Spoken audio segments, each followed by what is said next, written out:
John Brewster from the Angels, or like the Angels slash the Brewster Brothers at the moment, isn't it, John? Because you and Rick are doing something special. Yeah, well, we just got to thinking that the Angels, we do a lot of shows, a lot of big shows, as you know, you've been at some of our Red Hot Summer shows, etc., or One Electric Day shows, and when we do those shows, we play for like 50 minutes to an hour. When we've just been in New Zealand, we play an hour show, and we've got all those hits that we do, and Dave also sings in the Screaming Jets. So Rick and I think, wouldn't it be great to sort of go out there and play some of the songs that people love that we never do. So consequently, we didn't want to badge it as the Angels. We badged it as the Brewster Brothers Electric, and our singer is Nick Norton, who's our drummer, Yeah. and he's amazing. He's an incredibly, really talented, great singer, very charismatic. We just want to do a show with a whole lot of songs that we never get to play, and Nick's fantastic. So actually, we went into Ricky Ray's studio and recorded 4 tracks, and they sound fantastic. So we're going to do that. My son Tom's going to play drums. So we got 4 Brewsters. I think Brewsters are taking over. You've had Sam as a long-time member of the Angels now, your son. Yeah. So this is the new recruit in Tom, is it? Well, we have done shows with Tom that have been not Brewster Brothers Electric, but Brewster Brothers with me singing, which is a different experience again. I don't rate myself that much as a singer, but some people like the way I sing, so that's fine, But I mean, this is a way of having Nick get out the front and just show what he can do, because he's absolutely brilliant. He's just so charismatic. I mean, when I first met Nick, he had a band called Gangarai. They were brilliant. They were brilliant. Unfortunately, they signed with Harry Vander. Harry Vander got really interested, but he was building a studio. It took him 5 years. By that time it was built, the band broke up. Anyway, Nick's he's a great songwriter too. So we'll do a couple of songs that we've recorded with Nick. So tell me about the rarer songs that you'll be performing on these shows. What have you dug back into? Well, for example, Save Me, which is on the No Exit album. It's always a great song. We just never do it, but that lead guitar. I remember when Rick and I wrote that song in Albert Studios downstairs in Studio 3, a little cupboard of a studio, and we had a tape loop. And when we wanted to do a slow song or mid-tempo song, we'd set the loop, and it was George Young playing the drums, and so we wound the thing up, and I started playing those chords, and then Rick came up with that amazing lead guitar solo stuff, as he does. So we're going to do that song, Save Me. There's a Brewster Brothers song called Blue Blood, which we've done a few times. We've done that actually with the symphony orchestra.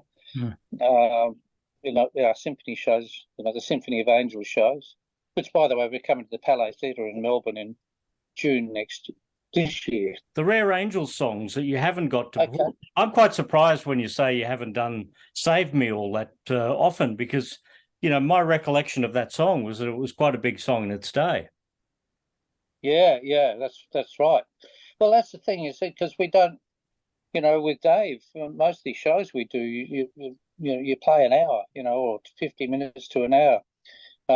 So, and as you know, the band's just come up to 50 years next year, and so over the period of time, we've written a lot of songs. And there's a song called "Nations Are Falling," which we did on the Talk the Talk album, and we'll do "Talk the Talk" as well. And so I reckon they're great songs. So we'll do those, and we'll do. I mean, we'll probably do "Don't Waste My Time," which the band recorded. I wasn't in the band when they recorded that, but it's a brilliant song. But we never do it. I've just got to work out that to stop when it goes, "Don't waste my time." You've got to count the beats pretty accurately, or you come in on the off beat. So yeah, that's going to be a challenge. But what else? Songs like "Moving On," which was on the Skin and Bone album, which was actually the last album we did with Doc. That's a great song. And also we're going to do "Small Price," which we recorded on the 2 Minute Warning album. And in fact, that was the song that caused MCA to want to sign us.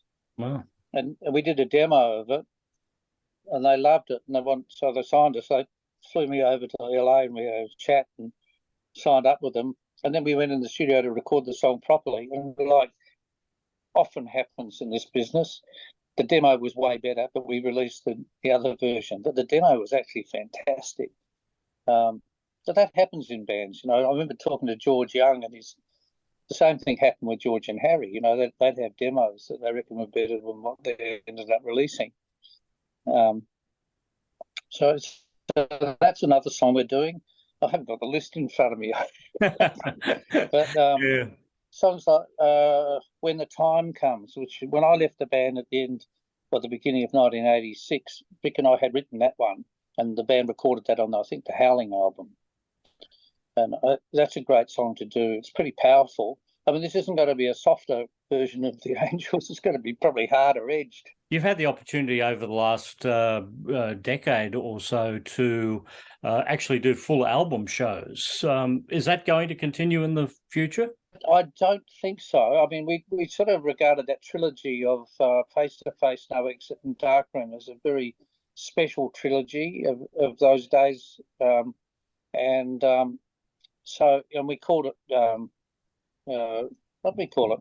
Recharged, like Face to Face Recharge, which wasn't an attempt to replace the original albums. It was really to share those albums with Dave and Sam and Nick Norton. Yeah. So the show that's coming up at the Palais as well mid-year, what's that all about? Symphony of Angels. So we have a 32 piece orchestra, and so it's like 16 violins, first and second violins, 8 cellos, and half a dozen or maybe 8 brass instruments, and it's wonderful. And Rob John composed all those parts for the orchestra, and we have a 40-member choir as well. Who, by the way, when we do Face Again, they do the chant as well.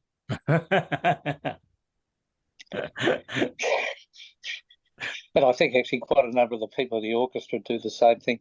But that's one of the greatest things that we've ever done. We've done quite a few of these now. We just recently did the Perth Concert Hall, QPAC Theatre in Brisbane. So this year coming up, we'll be doing the Palais Theatre in Melbourne, and also the Majesty's Theatre in Adelaide. It's a wonderful experience. Yeah, it's like full circle, because Rick and my grandfather started the first symphony orchestra in South Australia way back in the early 1900s, and so we walk on stage to a piece of a symphony that he wrote. All right. Well, it's good to find out about these rarities, and like it is in Sydney this week, but there is going to be a lot more of these shows over coming months in Melbourne. Yeah, well, there's something we can do when Dave's on the road with the Screaming Jets, which is fine. We're actually coming to the is it Memo Music Hall? Yeah. Yeah. I believe that's fantastic. So I'm looking forward to that. That's in April. I think it's April 22nd. So yeah, we're doing a few more, and then later in the year we'll do a few more again. Okay, so here's some trivia. Here's a fun fact about Memo Music Hall. Back in the 1960s, that was actually a recording studio, and in that studio, it's where Normie Rowe recorded "It Ain't Necessarily So," and the Easy Beats recorded something in there as well. I'd have to go back and check the history books, but the Easy Beats, who like you are intertwined with over your joint histories, also recorded in that very same room. So when you're on stage, you look down to the left, and about the table on the left, first or second in front of the stage, will be exactly where the sound booth, where Stevie Wright would have been singing and Normie Rowe would have been singing more than 50 years ago. Oh, that's fantastic. Yes, all right. Well, we should have a chat about all of that when you get down here next time. But in the meantime, love to. Good to see you. Always great to talk to you, Paul.